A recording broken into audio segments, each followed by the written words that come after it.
Chapter 2. The Myrrh. Zai didn't recognize the city, but she knew it. She knew a street by the way it made her stomach churn, and she knew a building by the shortness of breath that seized her lungs when she looked at it. Landmarks of horror tucked among the mundane. Though she had no map, she didn't need one. Her revulsion and rage pulled her along as surely as any cart. Here was a corner vendor that filled her with a panic she didn't understand. Here was a side alley that made her muscles coil as tightly as a drawn bow. She was walking through a nightmare, sure that every step was taking her closer to the information she sought, and hating every second of it. Somewhere in this city, she would find the child brokers skulking like mosquitoes on pawn scum. They would have the record she was looking for. She would learn who she really was. They would lead her home. And she would kill every last one of them, glorying in their blood. It was simple, really. Or should have been. Would be, if she could just get her breath under control, could keep herself from swaying on her feet, could keep her straying thoughts lashed safely under lock and key.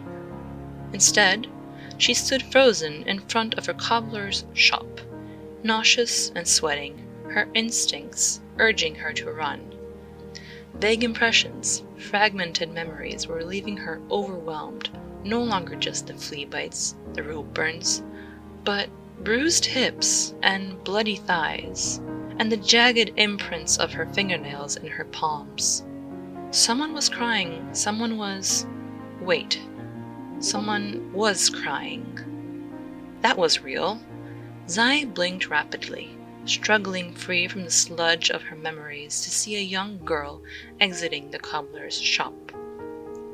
She was sniffling, wiping her wet cheeks with the backs of her palms, and she trudged down the path with gaze downcast and shoulders slumped.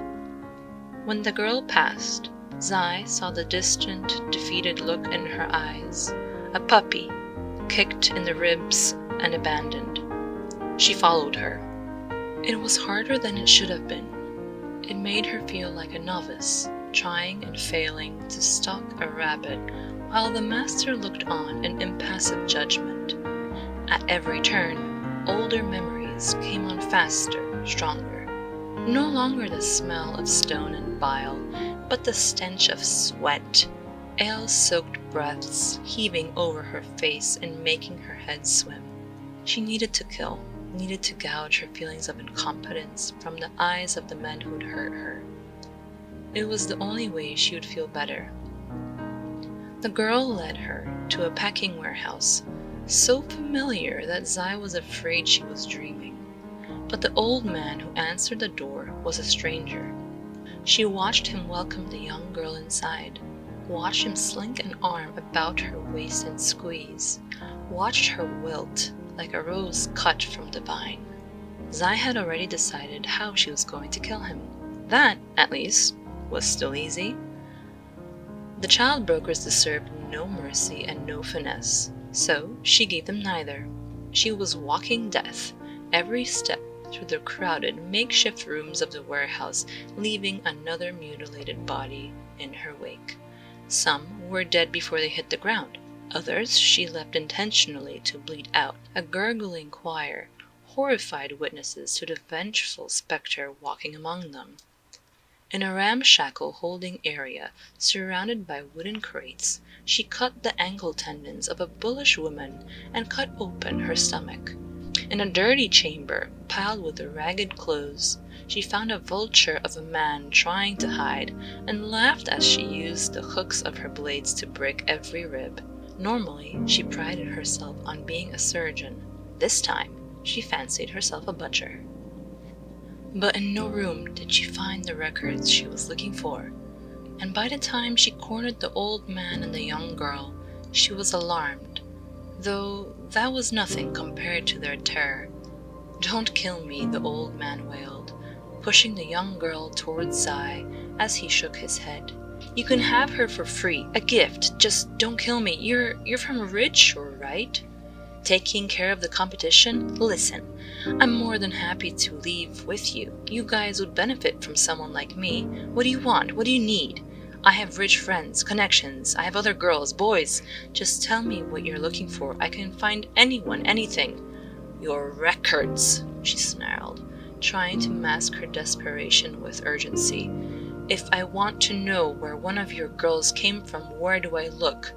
My lady, all our product is locally sourced. Product. The word made her want to throw up. She nearly did. Zai grabbed his hand, the hand that had touched the young girl, and bent it painfully backward. She held it in place while he screamed, and broke each digit of each finger. If this had been a job, the sound would have made her giggle in delight. Instead, she hissed, "Your records? A book? A scroll? What is it? Where?" The old man wailed like a dying animal, thrashing uselessly in her grip. He pointed with his free hand toward a wall. She looked away, only long enough to spot the hidden seam in the wood, then nodded and pushed him to the dirty floor. He landed on his belly, and Zai jammed her foot into his spine while she wrenched his arm back and held it upright. Just before she got to work, he craned his head to look back at her, and she paused when she saw the look in his eyes. There was something there. A spark, a dawning realization mixing with the panic, like oil and water. Wait, Zai? Hearing her name and his voice was worse than anything else she had experienced that day. The young girl fainted while she was sawing through the man's shoulder, and she felt a pang of sympathy. She could remember when blood had made her squeamish too. Poor thing.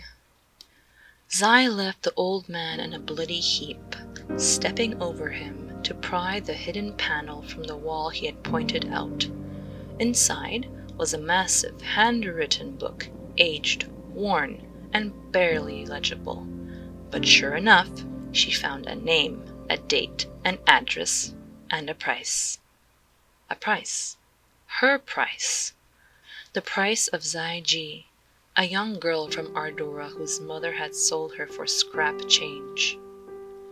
Ji. All this time she had been just Zai, alone, singular, and now, finally, she had a family name, a history, a connection to something more. It felt strange, uncomfortable. It gave her less relief than she had imagined it would. She stared at the entry, memorized the address, then dropped the book to the floor. The young girl had come to. For a moment, she looked like she was going to bolt, her horrified eyes on the old man's corpse. But when Zai only stood there and watched, much to her surprise, she rushed to hug the assassin around the waist with a relieved sob.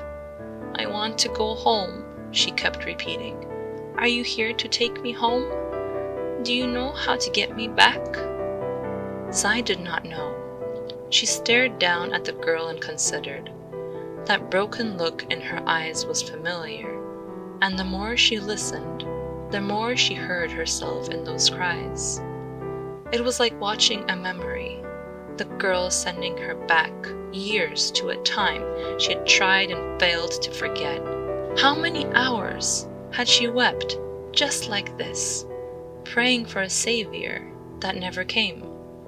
How many people had she begged for freedom until she took bloody liberation into her own hands? Without even meaning to, she had become the hero she had once dreamed of. For perhaps the first time in her life, she felt empathy and hated it with every fiber of her being. Her knife was in her hand before she had even registered it was there. It was mercy. The world was better off without another Zai Ji. But she still wept when the warehouse went up in flames. End of chapter 2.